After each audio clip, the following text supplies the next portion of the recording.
তুমি এইখানে সেন্টারটা কেন করলে? এইখানটায় করার উদ্দেশ্য হচ্ছে আমি প্রথমে 11-12 আমি ভোকেশনালের মাধ্যমে কোর্স করেছিলাম, ঠিক আছে? তো ভোকেশনালের মাধ্যমে যখন কোর্স করেছিলাম তখন এইখানটায় আমি গ্রামে মানে রাইটার নিতে এসেছিলাম, মানে আমি তো আমাদের যে ব্লাইন্ডের তো পরীক্ষার সময় রাইটার লাগে, তো রাইটার নেওয়ার জন্য এসেছিলাম। এবারে ব্যাপারটা হচ্ছে আমার বাড়ি নদীয়াতে, ঠিক আছে, নদীয়াতে আমার বাড়ি, কিন্তু এখানটা আমার যখন পড়তাম তখন আমার বন্ধু বান্ধব যারা ক্লাসে ছিল তারা আমাকে খুব হেল্প করতো, খুব সাপোর্ট করতো। এবং রাইটার যখন নিতে এসেছিলাম এবার গ্রাম অঞ্চলের মানুষ কী বলুন তো একটু মানে অন্য আমরা যেরকম অনেকটা শিক্ষিত সমাজের মধ্যে রয়েছে, এরা তো আর ততটা তো আর শিক্ষিত সমাজের মধ্যে নেই। এবারে কী হয়, এনাদের একটা সমস্যা, যে যেমনভাবে বোঝায় সে সেটা বুঝে যায়। এটা হচ্ছে গ্রামের মানুষের সব থেকে দুর্বলতার একটা জায়গা। তো তারপরে আমি ভাবলাম যে না, এই এলাকায় একটা সেন্টার করা উচিত। যখন আমি পরীক্ষার রাইটার নিতে এসেছি, রাইটারটা রাজি, মানে যে ছেলেটা মনে হয় লিখবে সে রাজি, তার মা বাবাও রাজি। পাড়া প্রতিবেশী তাকে উল্টোপাল্টাভাবে বোঝাতে লাগলো, তোকে নিয়ে গিয়ে বিক্রি করে দেবে, কিডনি পাচার করে দেবে, হ্যাঁ, এরকম একটা চিন্তা ভাবনা। তাহলে সেটা যদি হতো তাহলে তো গ্রামাঞ্চলের কত মানুষ কলকাতা শহরে গিয়ে কত বাড়িতে কাজ করে, তাহলে তাদেরকেও তো বিক্রি করে দিতে পারে মানুষ, তাই না? তখন কিন্তু তারা কিন্তু যায়, কিন্তু গ্রামের মানুষ মানে অন্যভাবে একটা দেখছে না বাচ্চার জন্য। কিন্তু সেই ছেলেটা যদি পরীক্ষায় রাইটার হয় তাহলে তো তার তো একটা নিজস্ব একটা নলেজ বাড়বে, যে একটা এক্সাম ডিপার্টমেন্টে কীভাবে পরীক্ষা দিতে হয়, উচ্চ ক্লাসে কীভাবে পরীক্ষা দিতে হয়। এটা যেন আমাদের পরীক্ষার সময় সে তো সিনিয়র নয়, সে তো জুনিয়র বাচ্চা ছেলে। এই হওয়ার পরে তখন আমি ভাবলো যে না, এই গ্রামের অঞ্চলে মানুষের একটা খারাপ একটা মনোভাব হলো যে কিডনি পাচার করে দেবে বা এরকম কিছু।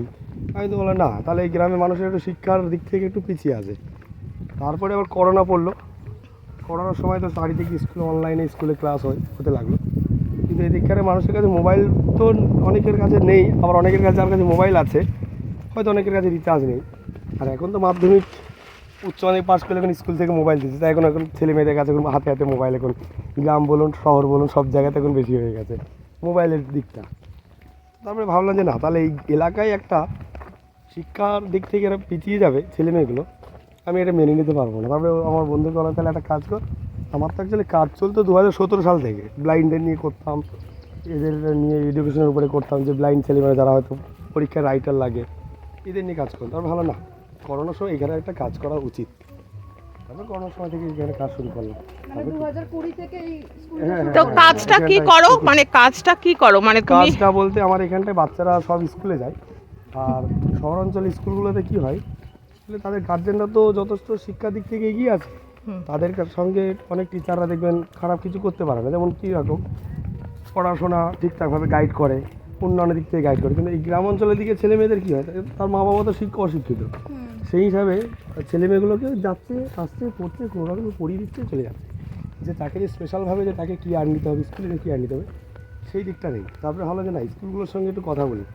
এবারে যেমন একটা ব্যক্তিগতভাবে একজন যদি যায় তাকে একটা কিন্তু আলাদাভাবে স্কুল কেয়ার করে, আর যদি যে কোনো একটা অর্গানাইজেশন নাম করে যদি যায় তাকে কিন্তু একটা আলাদা কিন্তু স্কুল কিন্তু গুরুত্ব দিতে বাধ্য। কেন, স্কুলের অলরেডি মনে করে যে না এরকম অন্য কোনো ব্যাপার হবে, বা তাদের একটা ভয় হবে, চাপ হবে, এরকম একটা ভয় থাকে। তো তারপরে ভালো যে না, স্কুলগুলোতে ওই ছেলেমেয়েগুলো যায়, স্কুলে যায়, পড়তে যায়। আর আমার এখানটায় সকাল আর বিকেল দু টাইমে পুরো টিউশনটা দিয়ে থাকি। হ্যাঁ হ্যাঁ হ্যাঁ, এবার দেখুন অন্যান্য জায়গায় টিউশনি পড়তে গেলে মিনিমাম নেয় করে 5 থেকে 600 টাকা, 300 টাকা গ্রামের দিকে, মিনিমাম 300 টাকা। কিন্তু দেখুন এরা এই গ্রামের লোক সব মাঠে ঘাটে কাজ করে, তবে কিন্তু দুটো হাতে টাকা। কিন্তু এবারে যদি কাজ না করে তাহলে টাকা এটা পাবে কোথায়, তাই না? আর একটা বাচ্চাকে কিন্তু প্রতি মাসে 300 টাকা টিউশনি খরচ আছে, তারপরে পেছনে খাতা পেন পেন্সিল আছে, বই আছে, হ্যাঁ না দেন আছে, সবই এই যে তোমাদেরকে আজকে বললাম এভাবে করে এলো, আর একজনের কাউকে হয়তো বললাম এভাবে করে। আমি কিন্তু কোনো জিনিস নিই না, জিনিস এই যে দিদি আমাকে যেমন অনলাইনে টাকা পাঠালো, এইটা হচ্ছে দিদির সঙ্গে আমার একটা আগে থেকে একটা সম্পর্ক বা রিলেশন হয়ে আছে বলে, সেই জন্য যে আমার মা ছেলের মতন ভালোবাসে বলে সে বলো না ঠিক আছে নিয়ে আসবে। কিন্তু এটা যদি বাইরে কারে কেউ আসে, আপনারা আসুন, এসে বাজার করুন, আপনাদের থাকার জায়গাও ব্যবস্থা করে দিন, থাকুন, থেকে এখানে করুন। এটা এখন অর্গানাইজেশন হয়ে গেছে, এখন চারিদিকে অন্য রকমের ব্যাপার হয়ে যাচ্ছে। চারিদিকে কিছু ভালো কাজ যারা করছে তারা প্ল্যাটফর্ম পাচ্ছে না, যারা খারাপ কাজ করে যাচ্ছে দেখুন তারা প্ল্যাটফর্ম আরামসে দিয়ে যাচ্ছে। তাহলে ভালো না, এভাবে করি টুকটুক করি চলছে। তো তুমি সপ্তাহে কতদিন আসো এখানে? আমি সপ্তাহে একদিন দুদিন করে আসার চেষ্টা করি, আর তুমি যখন আর থাকো না? কারণ আমি নিজেও তো পড়াশোনা করি, রবীন্দ্রভারতীতে স্পেশাল বিএড করছি, ঠিক আছে? আচ্ছা। হ্যাঁ, আর আমার গত বছর আমার মাস্টার্স কমপ্লিট হলো রবীন্দ্রভারতীতে। এই তাঁতিরা আয়, রবীন্দ্রভারতীতে বেঙ্গলিতে অনার্স নিয়ে কমপ্লিট করলাম মাস্টার্স, ঠিক আছে? এখানে সব কমপ্লিট হলো, তারপরে বিএড করলাম। বিএডে ভর্তি, আমার এখন 27 বছর বয়স, আপনাদের 80 বছর চলছে টুকটুক করে। আর তুমি যখন থাকো না তখন কে দেখে সেন্টারটা? গ্রামে এখানে কইতে সুভাষ যে ছেলেরা টোটো নিয়ে আচ্ছা, ওই গেল, যারা যারা এই যে এসছে তারা। বাইক নিয়ে গেল, আরও কয়েকটা মেয়ে আছে, এরকমভাবে কয়েকজনকে দায়িত্ব দিয়েছি।